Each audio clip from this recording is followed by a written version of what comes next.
Here we go. Oh, now we're live.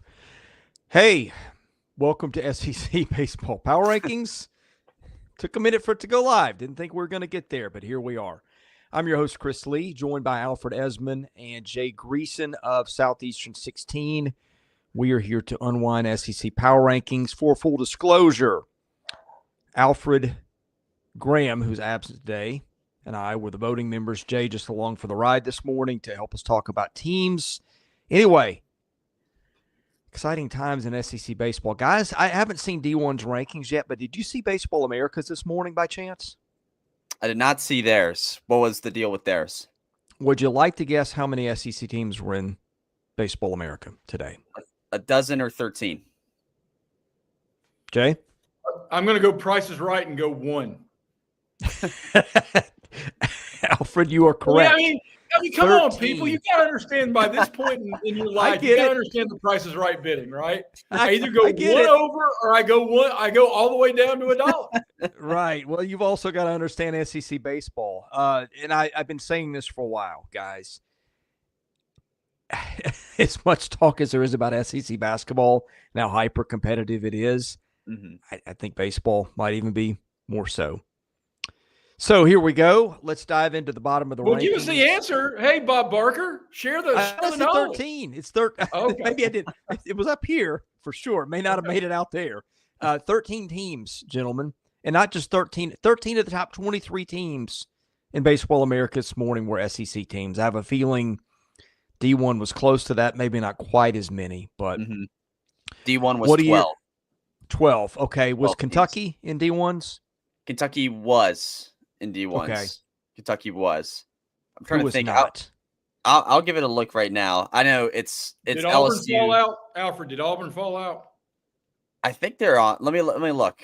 Let me look to back myself up. So teams that are in: Alabama, Auburn. I'm going back from 25 to 1. Vanderbilt, Ole Miss, A&M, Oklahoma, Texas, Florida, Georgia, Arkansas, Tennessee, LSU. So actually, my mistake. Kentucky's not in. Auburn is in. Was Mississippi State in? They are not in. Mm-mm. Yeah. Okay. Sam, bringing it early in the chat. I don't know what you've done to piss off Sam Alfred, but it could be anything. Well, we're about to. He's referring to Lindsey Nelson Stadium. That place is heaven, Sam. Don't you worry. Well, of course, Florida's in town, so you'll be there. So right. Right. That's as is customary. In all seriousness, we will go bottom to top in the power rankings this morning. Yeah, these were not easy. There's a lot of split in the voting. Maybe not at the very top and the very bottom, but the middle from about 3 to 14 was in some cases all over the place. Let's get right into it. Number 16, Missouri. Tough weekend for the Tigers. Alfred, they split a weekend with Binghamton, 2-2. Team ERA of over 6. I think you've only got one other team over 4. Looking like a tough year for the Tigers. Yeah, pretty much expected, really, I think, by everyone watching and by all of us, including Graham, who's not with us. I mean, this is a team that split this weekend. They're 8-8 on the season overall. And they have quite the treat to begin SEC play going to Baton Rouge. So, I mean, tough going right now for the Tigers. They do get 2 home SEC series after that, so we'll see how that goes. But, yeah, a tough first one to have, and pretty hard to pick them winning this upcoming weekend. I'll just go ahead and say that about this team. If I, to go back to the Price is Right thing, if I set the over-under at 6 conference wins over the next 2.5 months, is that a fair number? I don't know if they. I mean, where are you going to find wins if you're going to struggle? Where are you going to find wins in this league if you're going to lose 2? If you're going to split out of 4 games with a 5-8 Binghamton bunch? Mm-hmm.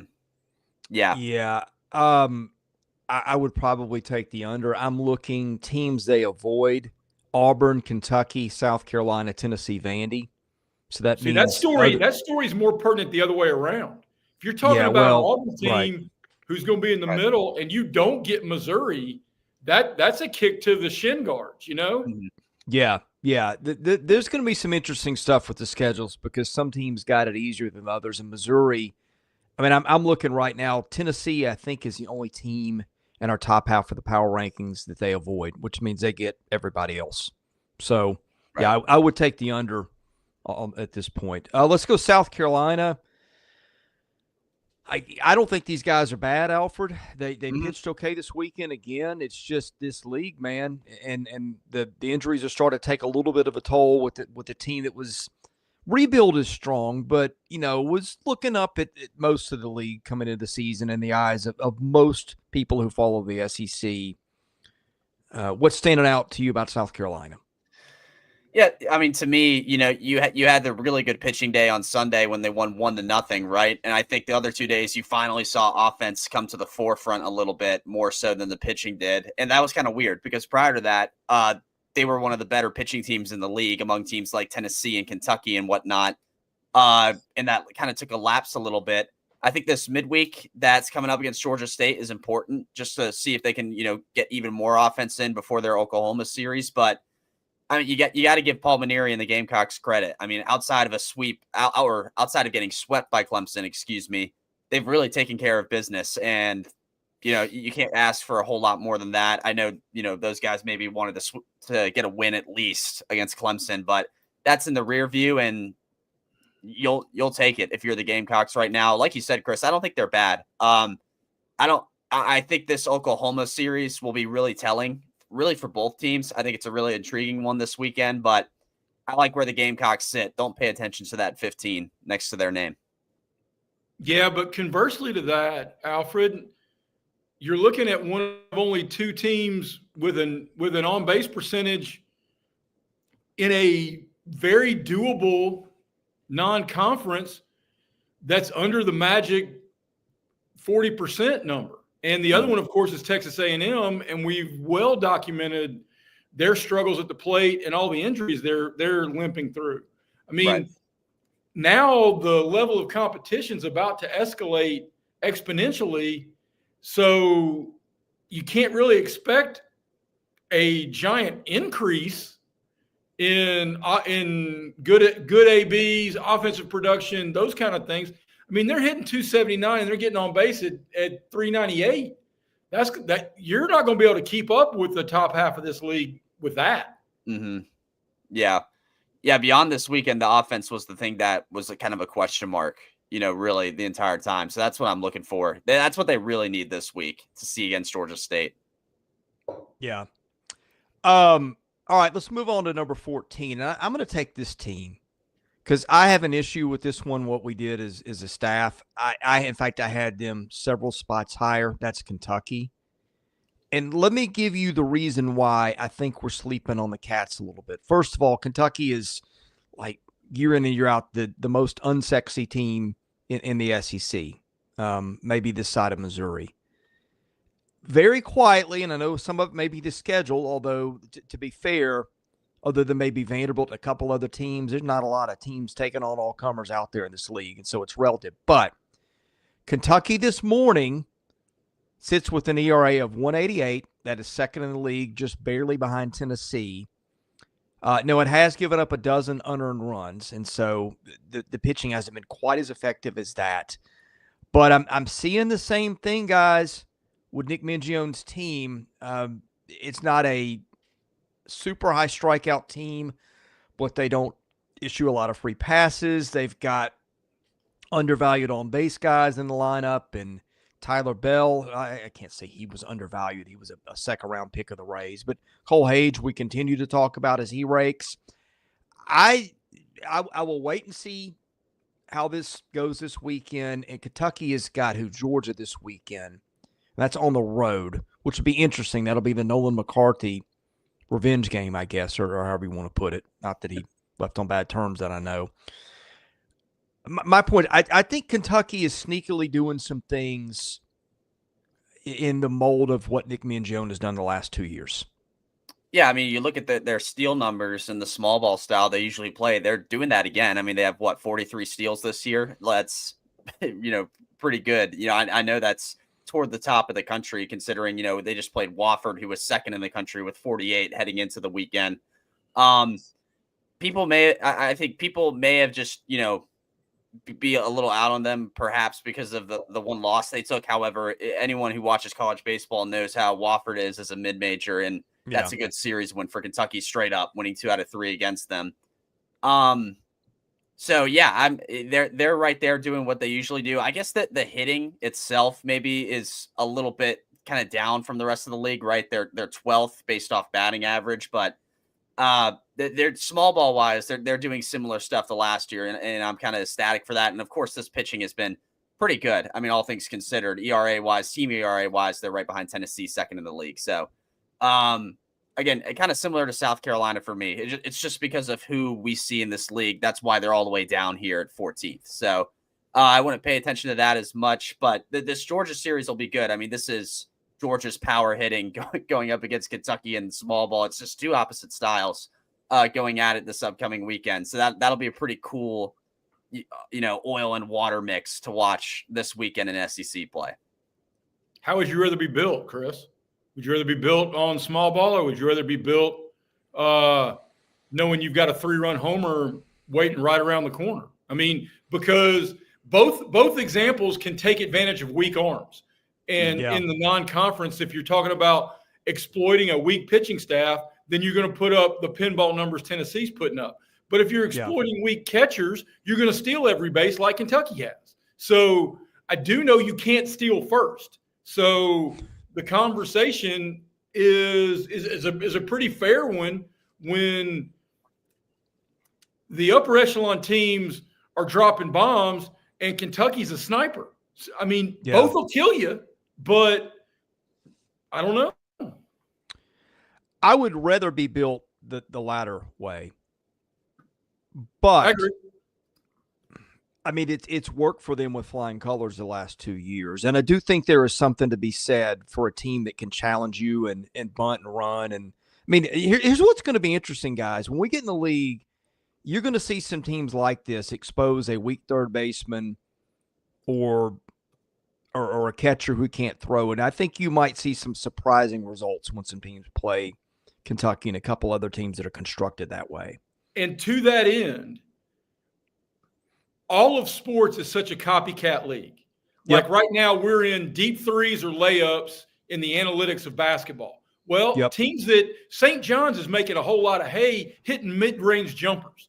And you think back even, and it's been this way for half a century, you think back when Bear Bryant instituted the wishbone at Alabama, everybody started running the wishbone because he had success with it. Then everybody could defend the wishbone. So one team that's running the spread, if they're the only team running the spread in their league, they're going to have a real advantage because the other teams don't know how to defend it. Yeah. Mm-hmm. Yeah. I think like that too. And I think that's the way Nick Mingione is built his program. It's one without the resources that a lot of other teams. I think it's a smart way that he's done it. And again, I see a lot of it playing out that way again. Nick McKay has been silently really, really good for them. Giving up less than half a runner per innings pitch, which is crazy good. And we may talk about this later this week, but I would like to have a conversation about strength or concern after the non-conference about your Friday night starter, because I think Kentucky's got a guy they trust. And you're right, Nick McKay. So, I mean, I think that's a good thing. It's better than a good thing. It's a great thing. Yeah. I think a lot of teams have teams Friday night guys they trust.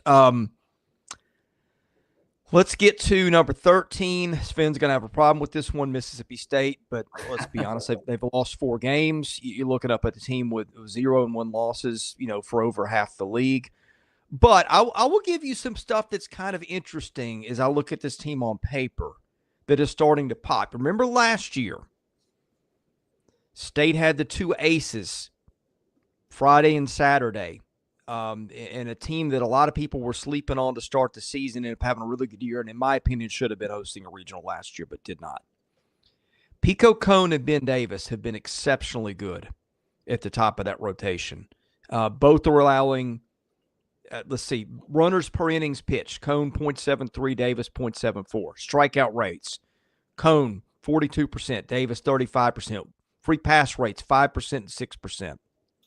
When you strike out third 40% of the lineup and don't walk or put people on, that's a real good recipe.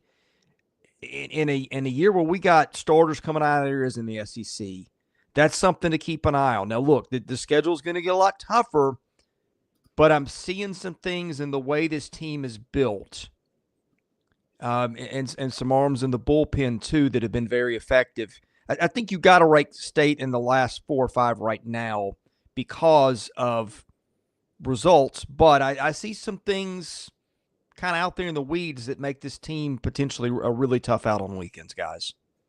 Yeah, and I mean, they, in my opinion, had their best week of the season, right? So far this past week, you got to give them credit to that for that, and you got to shout them out for that. I mean, they completely sweep through the week. They got a revenge win against Southern Miss in the midweek, and then swept Queens over the course of those 4 games. They outscored their opponents 46-11. The pitching was very good. They did not give up runs, which in the end is the name of the game. And, you got to like what you're seeing from this team. Noah Sullivan, there's been a lot of good transfers in this league, but he's one who continues to impress me, leading this team right now in hitting. And, maybe that's not something people expected. Maybe they expected, either Hunter Hines or Bryce Chance to be up there as returners, but it's just something that stood out to me. And they've gotten plenty of production from other guys. Maybe people didn't expect them to get production from necessarily, or as much as they're doing. Guys like Aaron Downs, or Nolan Stevens or an Ace Reese even. So very impressed with State. Again, kind of have to put them down here just because of where the rest of the league is, but don't be discouraged by them. They had their best week of the season this past week. I also think, we talk about it. We talked about it 2 weeks ago in how much do you really care about wins? Nobody's watching this going, okay, our NCAA hopes are dashed because that fat-headed kid on the end is ranking us 13th in the whatchamacallit.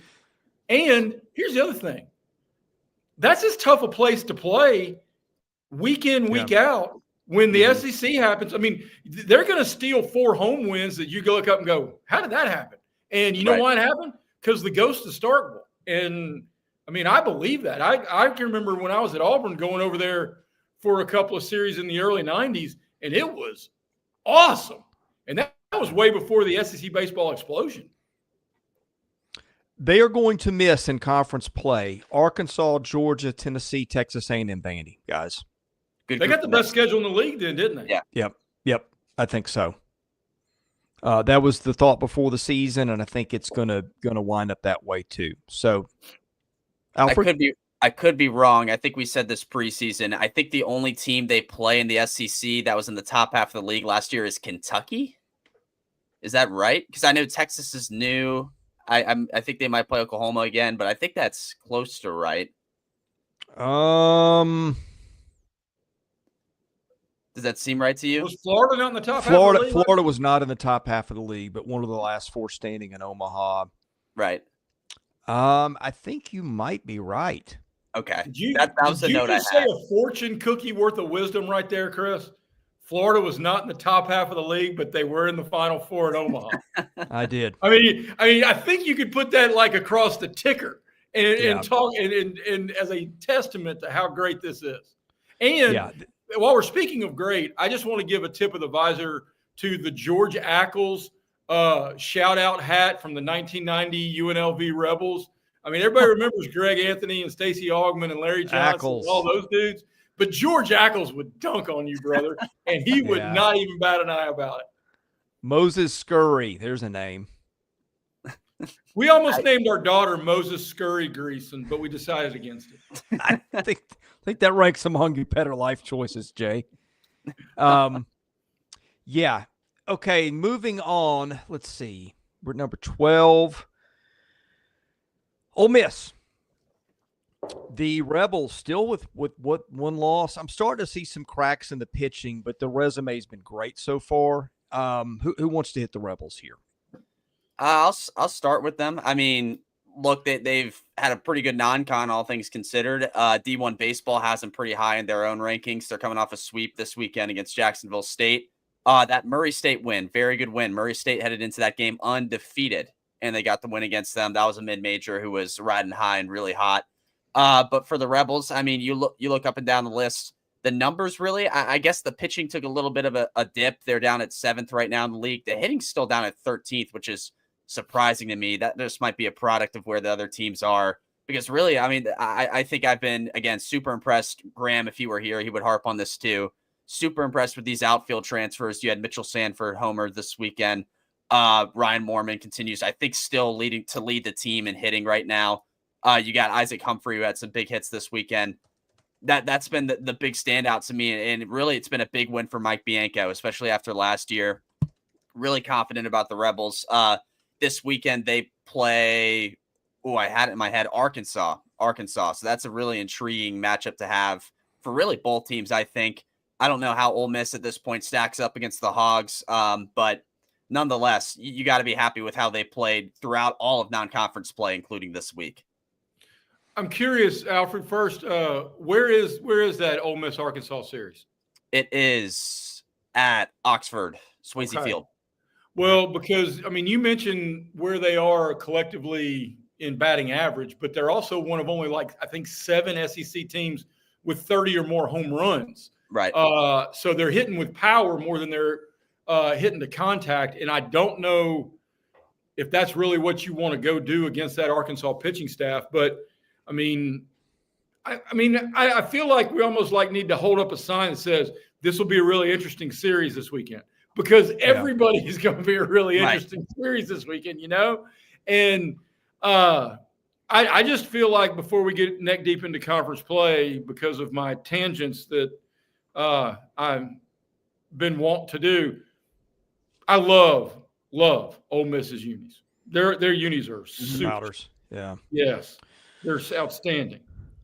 Yeah, we'll try to preview that series later in the week, but Swayze Field's a bit of a bandbox. Arkansas has not given up a lot of home runs outside of Will McIntyre. So, yeah, I think that'll be interesting for those reasons. Let's move on to Auburn, number 11. Good news for the Tigers. Love what Christian Chatterton gave them this weekend. Bad news, the Irish injury. Jay, what do you got for us on Auburn? Well, this is one of those that you're 11th in the league and you're 21st in the country. I mean, again, it's the common refrain of the depth of this league. And in truth, one of the talking points, and I know the injury is going to take a whole lot away about it, but Irish may have been, I mean, I don't know any details about this, but he may have been banged up all through the first part of this. I mean, you're talking about a guy who, by most accounts, was a top 50 college prospect, and he was hitting 270. So, I mean, it wasn't like he was carrying this offense like a lot of people would have expected. My biggest takeaway from the weekend,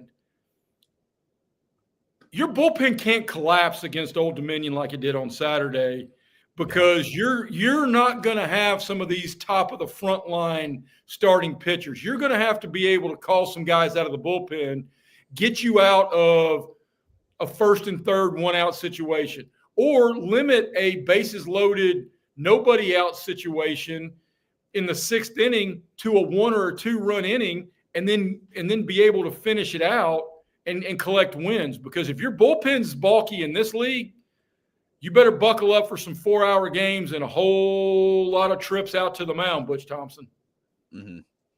Yeah, they can't depend on guys like Dutton for all 9 innings all the time, especially when you're facing a team like Vanderbilt that's coming in and who had a great week. We'll get into them in a sec. But for Auburn, I mean, I know they've taken a little bit of lapses, throughout this season so far, the tough losses during midweeks and whatnot. You got to be happy with a lot of your hitting, though, from certain guys. I mean, you got Cooper McMurray playing great. Derek Fabian continues to be really good. He has 4 homers this year. McMurray with 6. I did not realize he had that much. But those two guys are where most of the power is coming from. Auburn, heading into this weekend, I think we'll get into previews later. But I think, Jay, what you said is correct. How deep can their pitching go against some of these SEC teams? And that's going to be key for them. And also, like you said, I mean, 21st in the country, 11th in our power rankings. This is just a team that's part of a product of the rest of the league is phenomenal. And so this is where they place. But nonetheless, really happy with Auburn throughout the non-conference. Excited to watch them heading into conference play. But to that point, and Chris, I know we need to pick up the pace a little bit. To that point, everything now gets more difficult. Mm-hmm. And so I don't disagree with any of the rankings so far because of some of the hits and misses in the non-conference. But now, if you're Auburn, you're going to be an underdog in 75% of the series you have left. Mm. Yeah. Yeah. I can't, to be honest, I just can't wait to get to conference play just to see what, as Finn pointed, see what these guys do against real teams, because we're making a lot of judgments on poundings here and there. But all right, number 10, Vanderbilt. Not a lot of teams had a better weekend than Vanderbilt had last weekend. The toughest strength of schedule in the league by far, according to RPI, which I don't always endorse RPI's strength of schedule, but I think in this case they probably have played the toughest schedule. And speaking of, Jay, we talked about zigging where everybody else zags with Kentucky. This is another team will do it, not a lot of power, and I think that's a concern. I think that's going to limit their ceiling. But I don't know if you've ever seen 2 runs score on a sacrifice bunt this weekend, but that was one of the highlights of Vanderbilt's weekend and what was a really good win over Xavier. Well, I can assure you I saw it because my daughter is a softball pitcher, and at her travel tournament, I saw a whole lot of bunting. So, but I will say this, and I think this is a visor tip to not only job security, but a confidence in his own skin to Tim Corbin, because he's got an idea of not only what he wants, but who these kids can be. Because he has, throughout the years, as he's built Vanderbilt into a baseball power, he's been okay to ride the power train. He's also been okay to be a small ball ace. And he's trying – dude has played a tough schedule. He knows that the hay is made in April and May.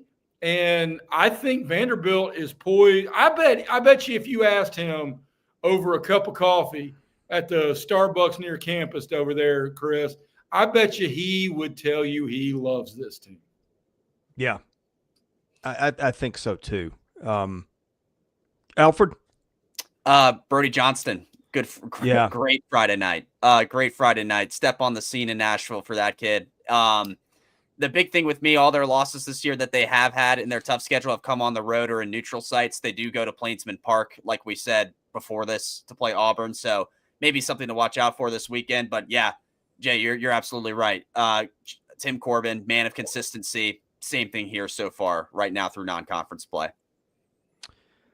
Number 9. This is where it really started getting tough. Oklahoma. I will tell you a little bit of a concern I have with Oklahoma. As good as his starting pitching has been, Cam Johnson and Malachi Witherspoon are giving up a lot of base runners. The ERAs so far have not reflected that so much, but that's something to keep an eye on. Now, they've got some dudes in their bullpen, Crooks, Catalano, Hensley, who've been really throwing well. And of course, Kyson Witherspoon's been amazing so far, striking out 46% of the hitters.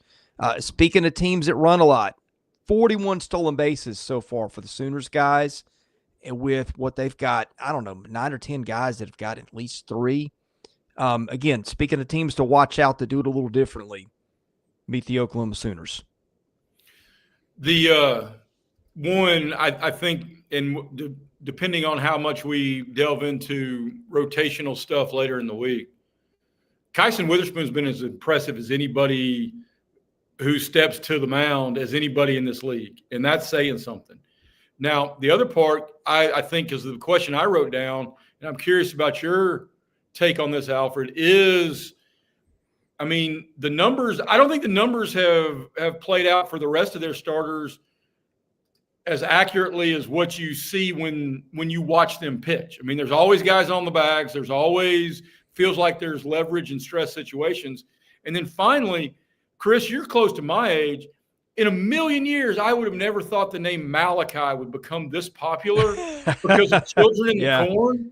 I mean, he was the leader of that little death squad. I can't believe there are this many Malachis all over the sporting landscape. Yeah, I suspect that is taken more from the New Testament than it is horror films. But yeah, I probably so. Alfred, I never watched that film, but I was not a big horror film guy. I just didn't see the point in being freaked out over stuff. Mm-hmm. Okay. But everybody marches the beat of a different drum. Is that one of your genres? It used to be. I married a beautiful woman that does not like him at all, so I can't remember the last time. And then you get kids, and who wants to scare their kids? Well, now, I'm all for embarrassing your kids. I mean, I'm all for being this is not going to shock any of y'all or any of our viewers, but I've been known to make a dad joke or three. Yeah. And so, no, Children of the Corn, man. I was given the dad joke calendar for Christmas by my daughter, so I've got that. I've got that handy. When a dad joke is needed, I got a slew of them right here to my right. Where do we end? Oklahoma. We done with Oklahoma? We ready to move on to next? I think so. Cam Johnson, career high in Ks. Again, they kind of stormed through non-conference play like the rest of the league.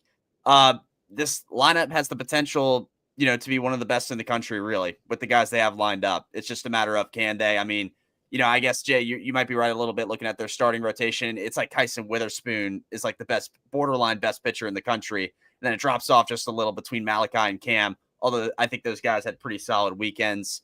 Hitting-wise, I think, Chris, that's a good point. They're going to be a small ball team. You look at the raw hitting numbers, batting average-wise, they don't have a guy above 400. Their leader's Jason Walk, sitting around 380 right now. So something else to watch. I don't know if that's much of a concern, but maybe it is because of the pitching they're about to face in the league, especially South Carolina's pitching if it's on. But pretty solid start for Oklahoma to the season. Number 7, the Texas Longhorns. Really good start. I think Graham pointed out last night, 16-1 is the best start the program has ever had, which is incredible given Texas's baseball history. Dylan Volantis was good for them yesterday. Yeah, Jim Schlossnagle's got it rolling, feels like, in year one in Austin. Who wants to start with thoughts on the Longhorns? How about this for you, Jay? This is the best start Texas has had to a season since I was 3 years old, just to put that in perspective for you, because I told these guys that yesterday. So that's what, 2012? I mean, 2005. You're a pup. 2005. You were close. Oh, well, my Price is Right skills are eroding. But things with Texas, Jared Spencer too, Chris. I mean, he's been pretty solid on the Friday night, I'd say, for the most part, if not the entire time. Just looking at them, Ethan Mendoza, again, out of all the guys you could pick to lead this team through offensively, he would not be one for me, but here he is toward the top with a 429 average and OPS right around 1,200.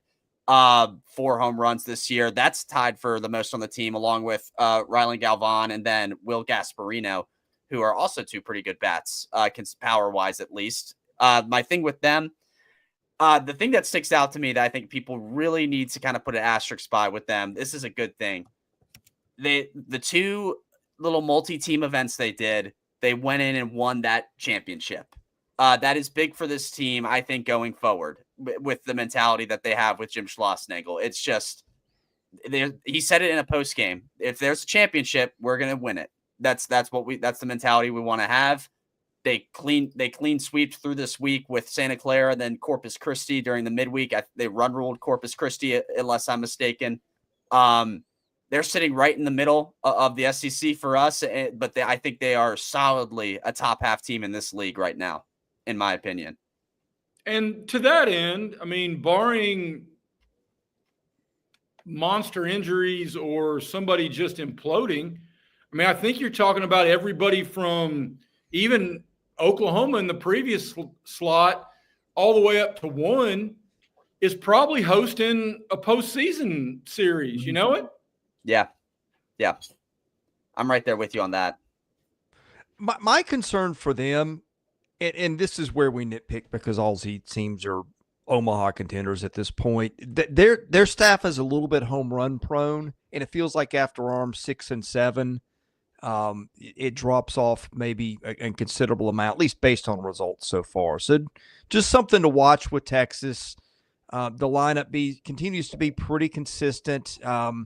They need to get more out of Kimball Schuessler and some other guys.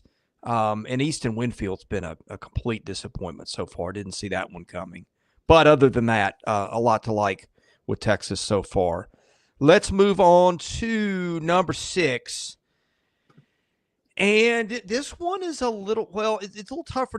Look, they're 18-1, guys. Mm-hmm. You can't rank Georgia much lower than that based on this. I think, let me check the stats this morning, because, boy, is there a home run race at the top between Tennessee and Alabama. They're dead even. Mm-hmm. And Georgia. Yeah, well, Tennessee's got 49. Georgia's got 45. Alabama's only gotten 35. They dropped off a little bit. But here's the other side for Georgia, and let me pull it up.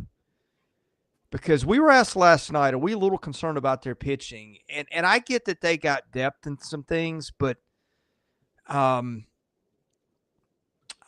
don't know, guys. They're giving up a lot of home runs too. Maybe not as many as I thought.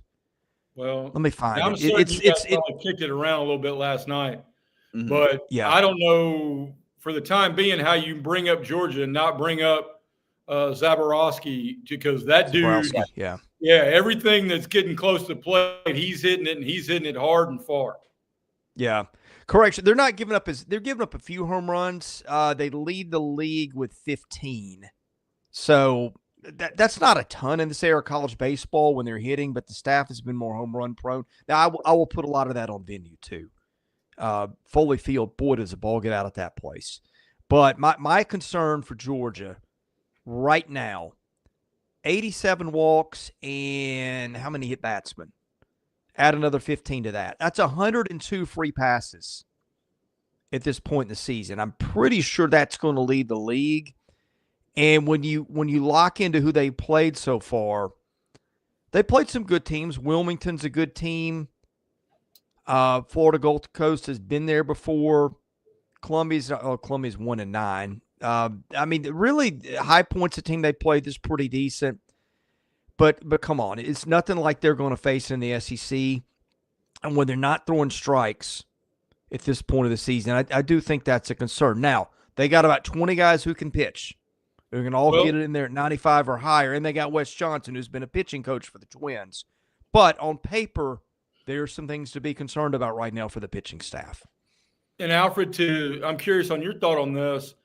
If Tim Corbin is amazingly comfortable with what he sees in Vandy, I think all of Chris's points bring up, I bet the Georgia coaching staff is a little uneasy, even if they've only got one loss, and even if they're hitting more big flies than the bug zapper. I mean, it is what we got going on right now. You got, I think you could, in terms of a confidence level, which would be different than a power ranking because of whatever you want to put stake in. I think Vanderbilt's a little more confident in what they have in front of them than what Georgia may be. Yeah, I think certainly healthiness plays a part in this too, guys. I mean, you look, Leighton Finley's been, not look like himself. I know Colton Smith's been battling some kind of sickness I've seen on social media. You have Goldstein, who's been, injured for what seems like eons now at this point. I think if that gets back, if all that starting pitching stuff gets back to normal, it'll help Georgia, because what Georgia's done really, and this is where I think people get the whole overrated thing that we've heard, in their head. The starting pitching gives up these leads, or there's just a major lapse in pitching in it, like every game they play, and they either fall behind or the game becomes close or something. And then their batting that's been off the charts, just has propelled them to wins because it's non-conference play. That obviously will not work in SEC play. And I think initially that might be a problem for this team. Now, that being said, I do think pitching depth and, starters coming back will help them a little in getting back to where they need to be, which is, I think, a top half team in the league if they're all the way healthy.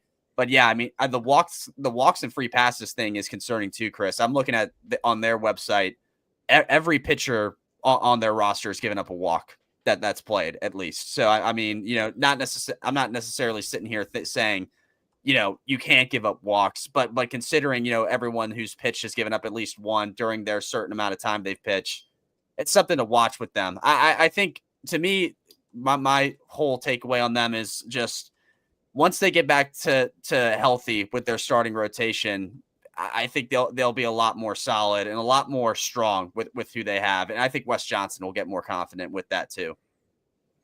Yeah, and look, Matthew Hoskins was good yesterday. He's been good so far. They got Curley at the end game, a little wild, but he's one of the most effective closers I think you're going to see in college baseball. My concern, though, we went back to all these hard throwers they've got, and then you just mentioned health. Those are exactly the guys that are getting hurt right now. Right. And again, they've got arms coming out their ears. They have got 20 Whoa. guys who can pitch for That them. can't be comfortable. It can't. That might explain why they're giving up so many home runs and runs early. I'd get hurt too if I had an arm coming out my ear. How do you throw hear with you, that? brother. I mean, I come hear you. on. I hear you. No wonder we've just articulated it right here and now.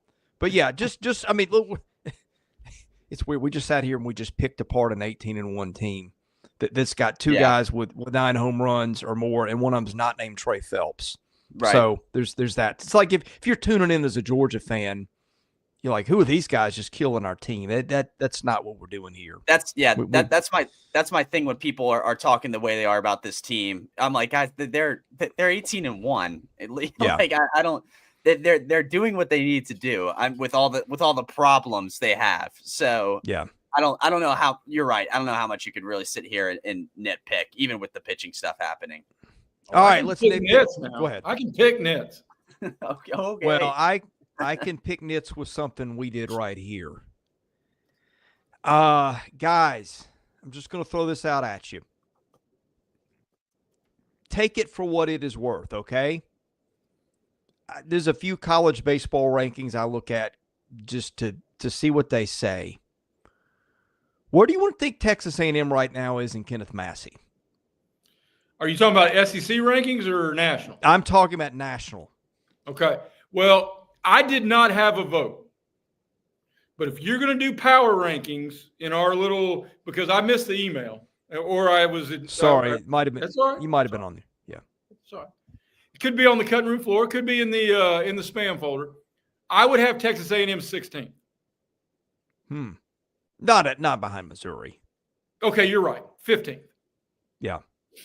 Okay. Because if we're gonna hold teams accountable for their most losses, and I know at the beginning of the year they look like the 27 Yankees with comps. They've played poorly. They've been coached poorly. They've been unlucky. I mean, talent-wise, because if you're voting talent-wise and what I think I should know, then I don't even know then 5 may be too low. But if we're going to vote on what we've seen, 15 is appropriate, in my opinion. Jay, do you think we saw better this weekend with them? Yes. Okay. But I don't think we saw as good as what Vanderbilt did. I don't think we saw as good as even what Kentucky did against a very good Wofford team. I mean, and we can't even really, and I'm not, again, you guys are 100% right. And this will be the last time I say it. We are picking nits with some unbelievably great baseball programs that are going to be dazzling to watch over the next 2.5+ months. But if they don't get healthy and they don't get right, you're not going to be able to hit 279 against your non-conference schedule, then go to SEC play and expect to win a whole lot of games. Well, to circle back to my question, they are 54 in Kenneth Massey today, guys, which is a little surprising because I thought there'd still be some preseason bias baked in there. That's pretty loud. Is that 15th among SEC teams then on Ken Massey? I think it would have to be. You can't sort it by conference. Missouri would have to be lower than them. Absolutely. Don't spend too much time on it, Chris. I just was. Well, no, because I'm curious now. I mean, you're sitting here. You've got Mississippi State at 38. You got South Carolina at 30. You got Auburn at 26. Those are the teams right in front of them in the SEC. And there's a pretty good gap between where and look, Kenneth Massey's not the end-all be-all, but he's one of the few guys that throws some credible rankings out there. And I wanted to see, because I look on paper, here's my issue. Look, the hitting has not come through. I think they were going to eventually hit better than they are. Laviolette's a better hitter than he's shown. Of course, Grohovac's done for the year, so we're not going to see him. You've got Caden Kent's a good hitter. Wyatt Hensler's a good hitter. There are other guys that they got in the portal. Cash Galloway. Cash has been okay. But in a year where everybody's putting up video game numbers, they're not. Here is my issue, and this is the thing that I saw with them as a problem before the year potentially. And it is starting to play out that way a little bit. I think their rotation of Patton, Lampkin, Prager is about as good as anybody's in the conference. I'm not as sold on their bullpen. Rudis is not throwing strikes. Moss is not throwing strikes. Jackson's not throwing enough strikes. Grant Cunningham's been a big disappointment. Morton hasn't given them a lot. I did thought that their bullpen, losing Aschenbeck and some other guys, was going to be potentially problematic. To me, I'm a little bit more worried about their bullpen than in their lineup. I think their lineup is eventually going to hit. It's not. You got to call it what it is. But that is the place that I think A&M could have some issues down the line that I don't think was talked about enough preseason. That and their fielding is, in the tier of Missouri. Oh, yeah. Like, I'm going to be real. I know Missouri passed them in errors, I think, this weekend, but it's still right there, percentage-wise and just overall. I think – I don't know if anyone can look at this lineup and go, oh, they're going to hit like this the whole year. No, they're going to wake up. Like, I don't think that's going to be, like, a huge deal. The hitting – well, I'll say this, too. The hitting did come alive Friday night. Like, it flat out did. Like, that's one thing that did come alive. I think – my thing, they did drop for a lot of people. Like, I noticed D1 put them 14th in the country now. That's I know people online are going to be like, I can't believe they did that. That's unbelievable that D1 baseball dropped them that far. But I think I'm still sticking them here, guys, because, one, this is right around where we had them last week, and they looked better than they have previously this weekend. So they're just not going to drop far, after where we put them last week based on what they did this week. But yeah, going forward, heading into SEC play, their first series is with Alabama. You're going to have to hit well against Alabama, I think, to kind of keep up with them if Alabama's playing at their best. But to me, I think that's the main thing is the fielding and the bullpen stuff too. There's been a lot of guys where you expected more, like from especially guys like Rudis, who I think they're going to go to a lot. They got 22 homers as a team too, guys. Yeah. That ranks them. I think in all the hitting stats, they're ranked lower. Now, again, and I'm looking at some balls and play stuff with shot. I don't know if I'm not watching all their games. I don't know if they're just not driving the ball. They're getting some balls hit right at fielders. But, man, the numbers, when you break them down, are nothing like I thought we were going to see coming into the year. Side note, they're expected to get Caden Sorrell back for SEC play. So that'll be a big help. Yeah, that will help them. That for what it's worth. I thought I'd add that. Yeah, he's been a big. I thought he was an all SEC caliber outfielder coming into the year, so that'll help them a lot. All right, moving on. What do we got next? We've got number 4, Arkansas. Speaking of stuff we didn't expect to see, guys. Arkansas is usually right up there at the top of the strikeout leaders in this league. That is not as much the case this year. Arkansas's got 155 strikeouts by comparison. Tennessee 201, LSU 200, Ole Miss 177, Florida 203, Vanderbilt 200, South Carolina 197, Georgia 204. For all the worry and the talk about Arkansas's bats, which are really coming on, this is not a pitching staff that is blowing people away the way we thought it would. Now, look, plenty of time, plenty of talent. Zach Root's having a fantastic year. I think Gackle getting more on track this weekend was a great sign for them. They've still got a ton of arms. Beetleshees, Coyle, Colin Fisher, Gage Wood, McIntyre. I'm not super worried about their arms. But I saw that, and I had to do double check. Like, is that right? That is something I did not expect. Yeah, I think. Well, Gabe Gackle's been a huge topic of discussion because of where he might get switched out of the Friday role.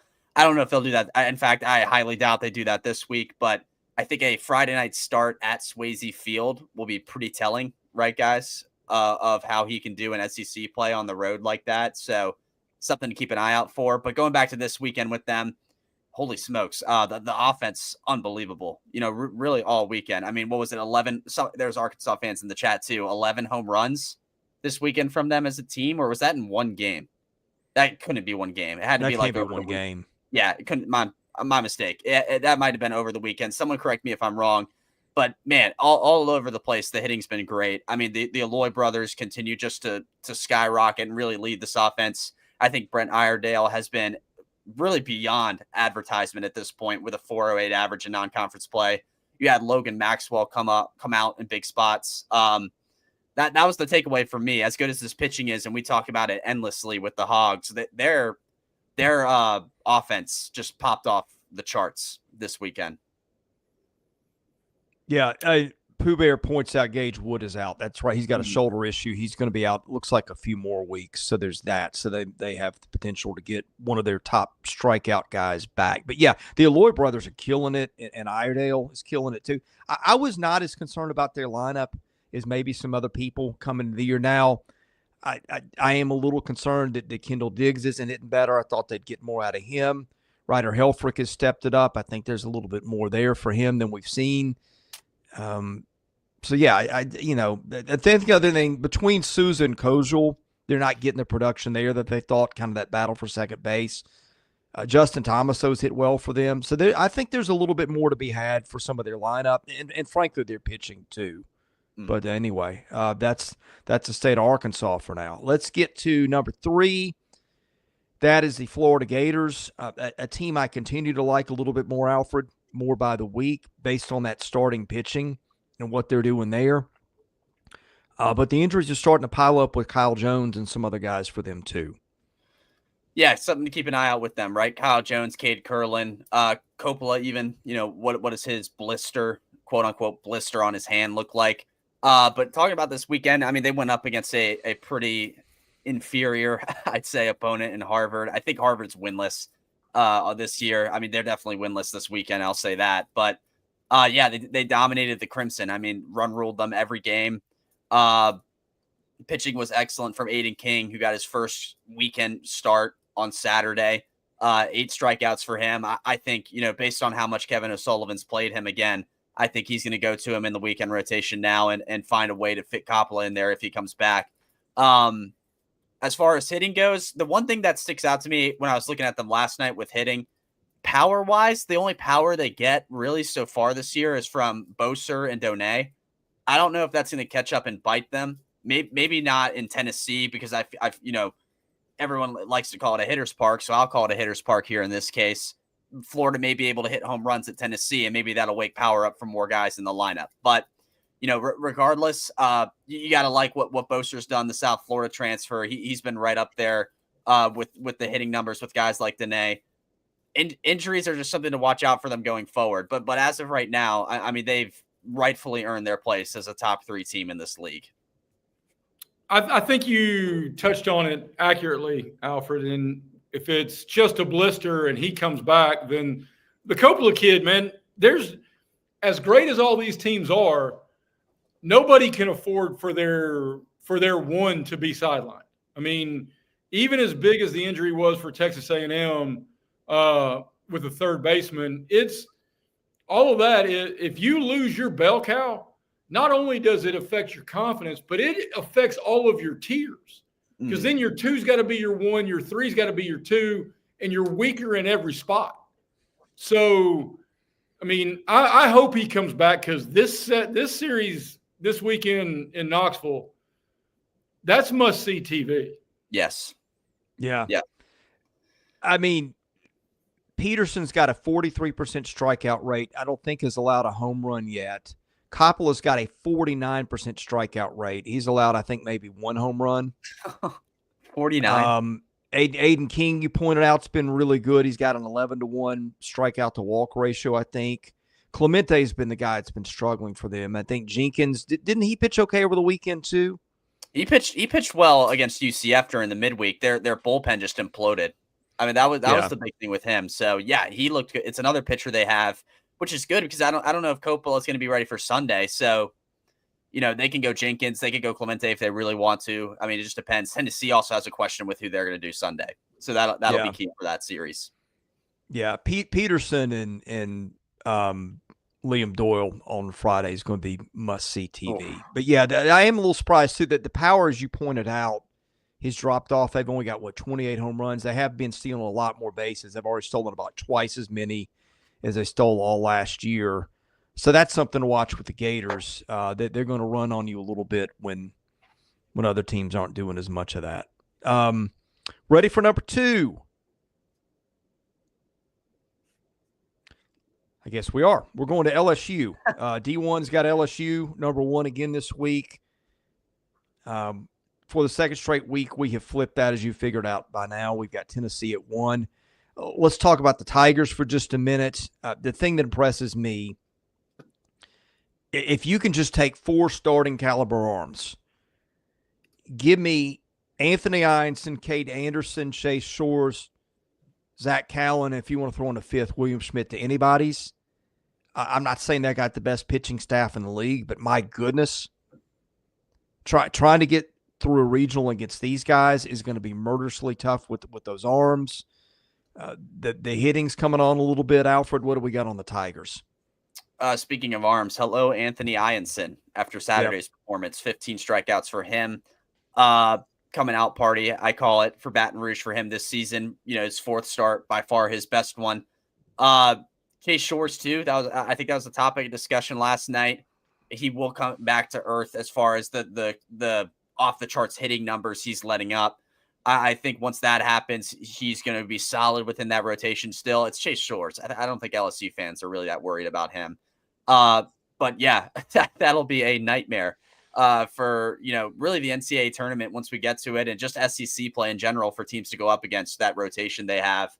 As far as hitting goes, looking at who they have that's going off, Jared Jones, expected stuff here, leading them in home runs with 6, 429 average. Derek Uriel, one of 40 million freshmen that are good in this league, that's going off for them. 2nd on their team in hitting.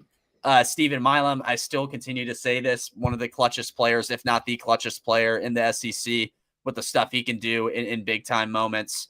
I'm trying to think of Daniel Dickinson has been as advertised. I feel like guys that they need to step up a little. I don't know. I'm trying to figure it out. I guess Chris Stanfield, honestly, guys, I think he's been better, right? Than Auburn. Do you guys think? For sure. Looking at, he hasn't had Stanfield is an interesting pro prospect because I think the scouts like him more than the numbers would suggest. And he's playing center, which is kind of interesting to me. I just didn't, after watching him at Auburn last year, I didn't think that was going to be a good choice. But, the scouts think there's ability there. The hitting's been a little bit better. Mm-hmm. He's walking more than he's striking out, which is a good thing, but he's also not hit a home run yet either. Right. That's the other thing too, that the power hitting wise, they have 25 as a team this year. So yeah, something else to watch out for maybe. But yeah, and I think they've been playing in some colder, damper mm-hmm. days too, which has probably not helped it. But anyway, right. We're nitpicking them. They're, the number 1 team in the country. Like, it's not. They're doing pretty good, all things considered. And the number 2 team in the league. Right. Yeah. Yep. Yeah. All right, let's get to number 1, Tennessee. I'm just going to read some numbers for you. This is runs each hitter creates per 27 outs for a Bill James thing that he invented a few years ago. Now, keep in mind, this is offense inflated era for a bunch of reasons. But used to be like SEC Player of the Year candidate was going to be creating probably in that 11 to 13 range per 27 outs. This is what they're getting from their guys. I just rounded off to the nearest number. Andrew Fisher, 19. Gavin Kylan, 27. Dean Curley, 17. Jay Abernathy, 12. Hunter Inslee, 11. Levi Clark, 33. Levi Clark is creating more than one run for every out he makes. Dalton Bargo, 11.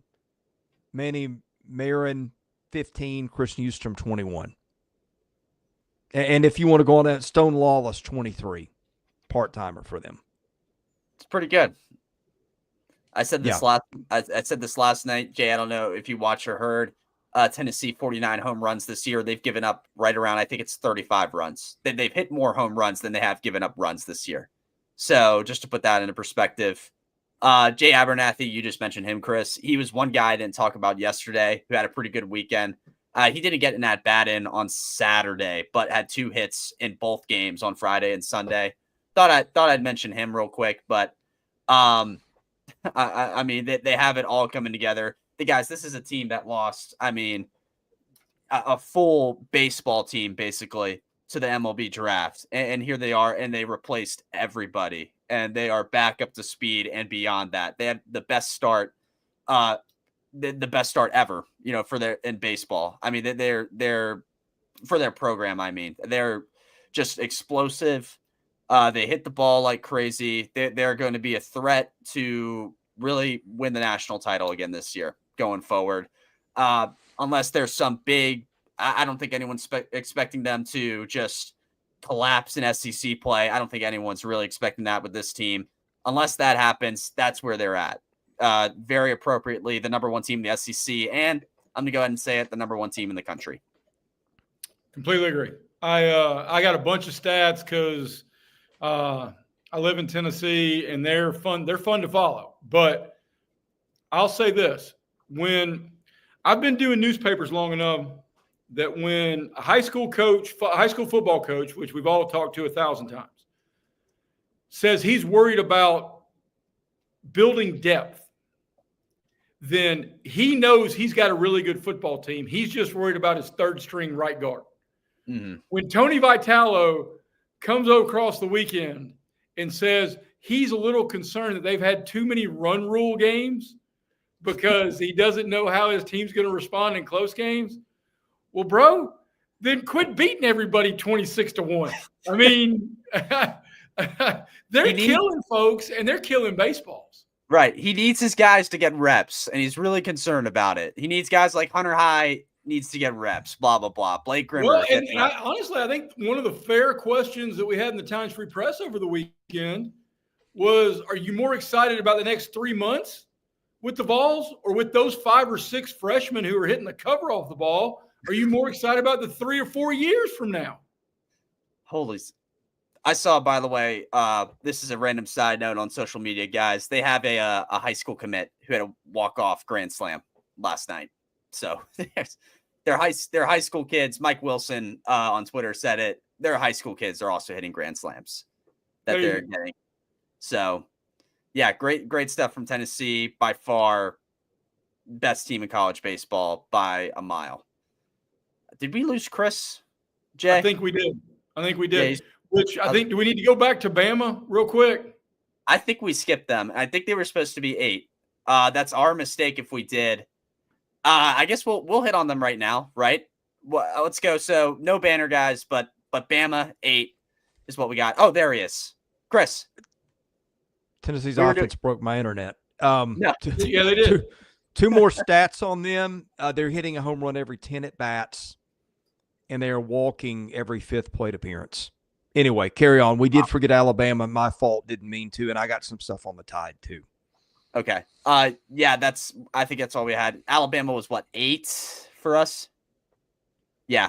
Yeah. And that's another hard one to rank. Yeah, talk about them. Then I've something that's going to blow your mind. I mean, first of all, guys, this is the main thing that sticks out with them to me. And, it's just the elephant in the room. No pun intended for Alabama. Justin LeBron continues to tear the cover off the baseball with the home runs he's hitting.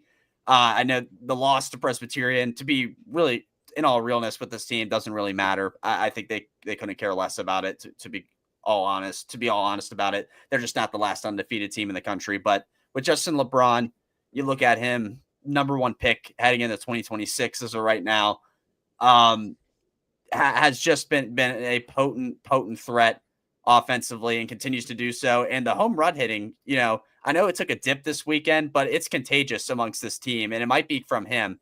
He has 11. Jason Torres, one of their transfers, with 6. You have Brennan Norton with 5, Will Hodo with 4. Will Hodo leads them in batting, kind of an unsung hero among SEC players, in my opinion. Continues to be just a big-time weapon for them. Yeah, I know they took the loss, but their offense is pretty sound and solid as they head into SEC play to play Texas A&M. Yeah, I was going to say runs created has actually got Hodo about that much ahead of Justin LeBron. There you go. I loved Hodo's crazy. work. That's in a Game guy of we Thrones. haven't been talking about. He was tremendous. Hodo in Game of Thrones was tremendous. He was outstanding. Trying to think what else. Some And of then, that. I mean, do you guys feel like this Texas A&M series? I know they're all interesting, but make or break for A&M, I feel like, and a really big kind of statement thing for Alabama. Honestly, right? I mean, this is not preseason number 1 they're going up against after, you know, all that hype that was going on with A&M. Alabama really got none of it, and now here we are. It's almost getting flipped on their head. So I don't know. That's something to watch out for me with them this weekend. But their offense can hang with anybody. I agree, my man. Yeah, I think that Tennessee, Florida are probably the 2 most interesting off the top. I mean, they're all interesting, other than maybe Missouri, LSU. I have a feeling that one won't be interesting. Ugh. And if it is, it makes the show Monday more interesting. MIZ. MIZ. Yeah, sorry about Alabama. That didn't. I think I just unintentionally skipped them. But anyway, yeah, lots of props to the Crimson Tide and Rob Vaughn doing a great job. They finally lost a game yesterday to Presbyterian, making the first one they've missed all year. All right, gentlemen, we're an hour and 6 into this. My internet is not doing nice things here, so we're going to end it. For Jay Grease and Alfred Esmond, I'm your host, Chris Lee. You've been watching SEC Baseball Power Rankings at Southeastern 16.